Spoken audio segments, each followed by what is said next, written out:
Welcome to the basics of ordering seed. I'm Katie Kammler, MU Extension Horticulture Specialist. There are so many sources out there to choose from, so here are a few things to think about when ordering seed.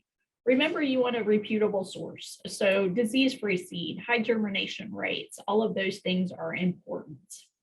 Variety selection. Some companies have specific varieties that are proprietary. So looking at what's available and different companies can provide you a resource and see which ones that you would like.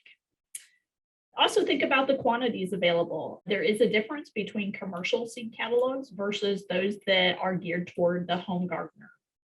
Seed treatments available. The picture in the right, the brightly colored seed has been treated with fungicides, could be insecticides, could be any number of things. So looking at what treatments are available.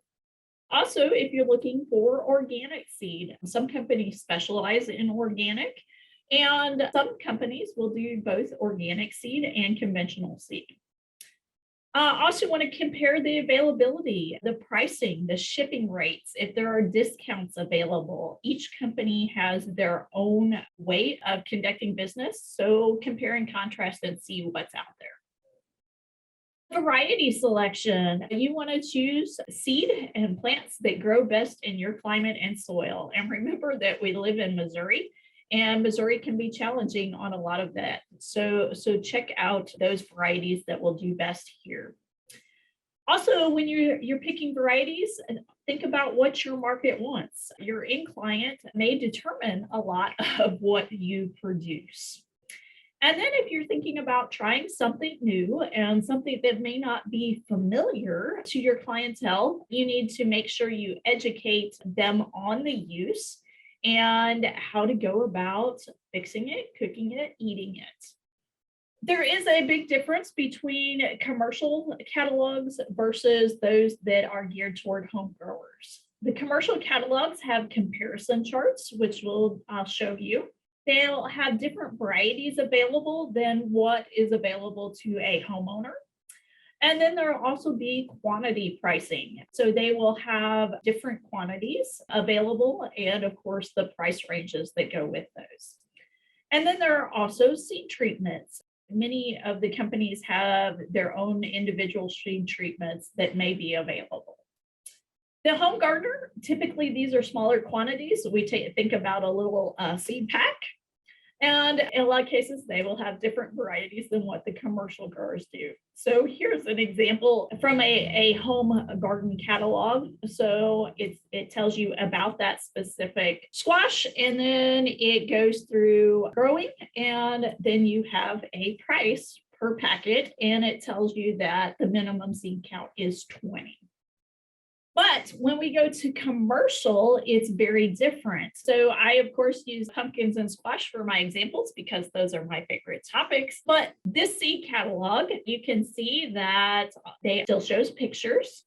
And when you look closely in this chart, it has the variety. It has date to maturity. It has the average pound. It has the plant habit. It has resistance, if it has resistance, and it has those codes for what kind of resistance it has, and then they have a description.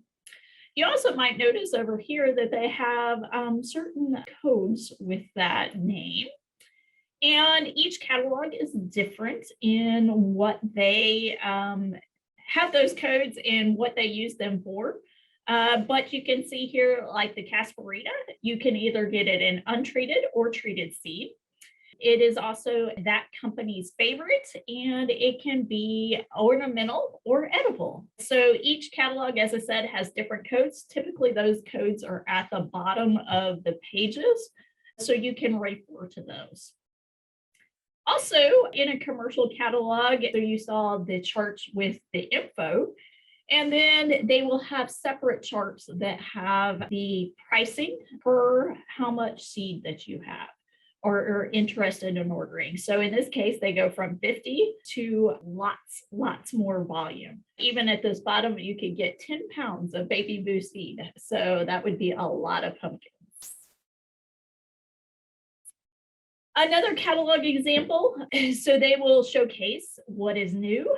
And once again, a different way of having them listed in a chart form.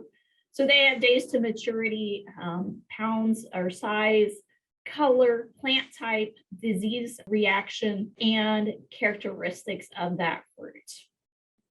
So then once again, they have a chart that shows 100 seed to 15,000 seed, and the prices varying from there. This catalog has a little different symbol. So that seed means it's treated, or you can get treated seed with that far more technology. And in this case, it's 3 fungicides and 1 insecticide.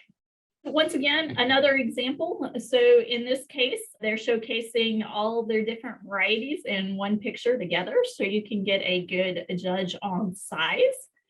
And they have a different chart with a variety, genus and species, days to maturity, if any disease resistance, weight range. They do bind length and a description. And they also have a price chart on this side. They'll do individual packets all the way to large quantities of seed. So some final thoughts when thinking about purchasing. Remember to compare prices and variety.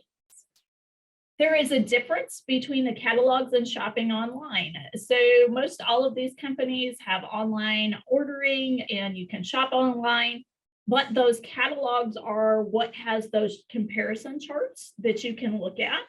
And most of the commercial companies also make it so even if you don't have their catalog, you can download that catalog so you can see those comparison charts.